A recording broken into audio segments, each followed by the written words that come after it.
Oh, kapal canggih sungguh. Canggih sungguh. Kalah kapal kita sekarang.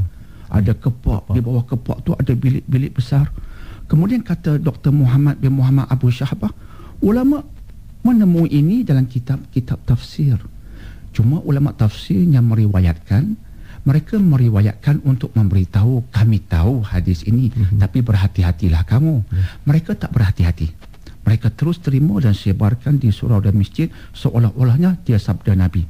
Rupa-rupanya dia bukan sabda Nabi. Dia hadis ahli kitab terdahulu yang dinamakan sebagai hadis Israiliyat. Sama juga dengan sebuah riwayat yang mengatakan umur dunia 7,000 tahun. Bukan sabda Nabi, tapi dikatakan seolah-olah qala Rasulullah sallallahu alaihi wasallam. Padahal Nabi tak berkata demikian. Bagaimana kita tahu? Sebab hadis Nabi ada sanad, ada periwayat. Periwayat itu diteliti kejujurannya, kekuatan ingatannya, keadilannya, ibadatnya dikaji secara yang begitu mendalam, direkodkan. Dan bila perawi itu dipertikaikan, maka dia ditolak. Apatah lagi jika perawi itu langsung tak dikenali. Contohnya hadis Israiliyat, cerita orang dahulu, cerita siapa tak tahu. Lantas itu semua ditolak. Maka datanglah riwayat seumpama itu yang mengatakan umur dunia 7,000 tahun.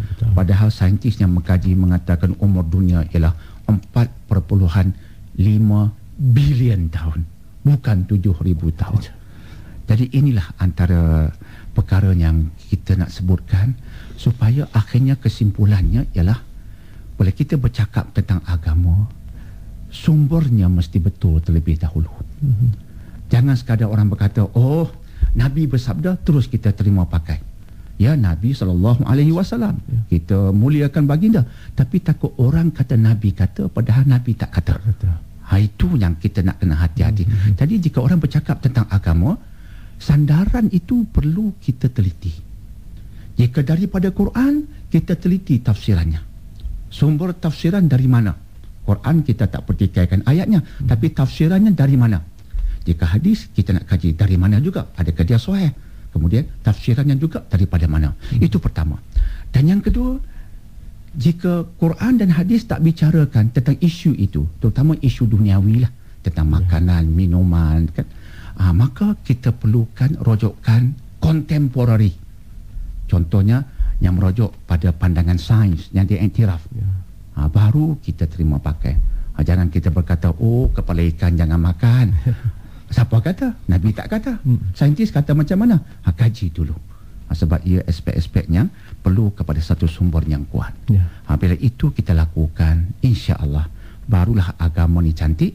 Maka hilanglah karut bin dan binti marut daripada kehidupan kita ketika kita beragama. Dengan itu kita mengharapkan selepas itu Allah terima amal kita yang berdasarkan landasan yang betul lagi sahih, insya-Allah.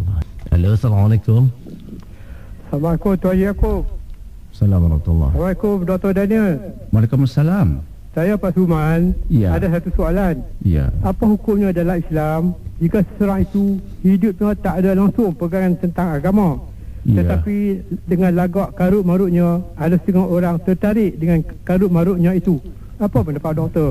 Assalamualaikum. Waalaikumsalam. Kita sebenarnya tak bincang pasal hukumnya, bincang pasal hukum, doktor, ya? Ya, betul. Tapi macam mana pendapat kita ulas secara umum. Jadi cara dasarnya kita perlukan ilmu untuk menilai. Sebab itu dalam agama kita, Islam mewajibkan kita menuntut ilmu. Talabul ilmi fardhatun ala kulli muslim, berpandukan hadis Imam Imam Abu Daud, iaitu mencari ilmu itu merupakan suatu kewajipan ke atas setiap muslim. Ayat pertama yang Allah turunkan ke alam ini ialah Iqra bismi rabbikal ladzi khalaq. Bacalah dengan nama Tuhanmu yang menciptakan. Jadi ia juga merupakan suatu penekanan terhadap penguasaan ilmu. Maka bila kita ada ilmu, kita mampu menilai. Datanglah cerita apa pun, ceritalah legenda apa pun, sebutlah sabda Nabi dan apa-apa yang lain pun, kita mampu menilai sebab kita sudah ada ilmu. Sebab itulah minda kita ini perlu kita isi dengan belian. berlian itu ialah ilmu yang bertunjangkan Al-Quran dan juga As-Sunnah. Sebab itu bila kita baca surah An-Nur, surah An-Nur salah satu ayatnya menceritakan tentang nurun ala nur, cahaya di atas cahaya.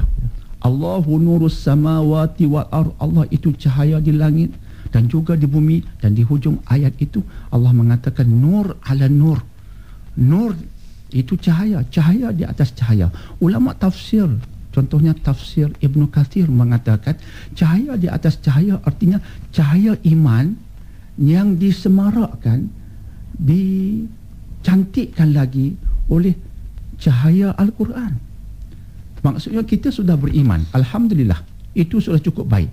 Tapi iman yang ada di hati itu boleh malang. Bak kata ulama Ahlussunnah wal Jamaah, al-iman yazid wa yankus. Iman itu boleh naik, meningkat, dan boleh yangkus, boleh menurun. Maka dia perlukan minyak. Minyak itu kata ulama ialah ilmu Al-Quran yang daripadanya menjadi amalan. Jadi kita perlukan ilmu. Ilmu pula mesti daripada Quran. Ilmu itu kita hayati, kita amalkan. Maka ia menjadi nur ala nur, cahaya di atas cahaya. Maka ini dia yang akan menjadi penangkis kepada karut marut dalam hidup kita. Sebab itu andai kata kita terpengaruh dengan karut dan marut, salah kita sendiri.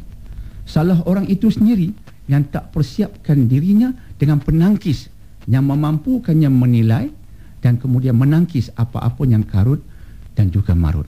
Jadi kita persiapkan diri dengan ilmu, baru kita boleh perbetulkan diri kita, insya-Allah.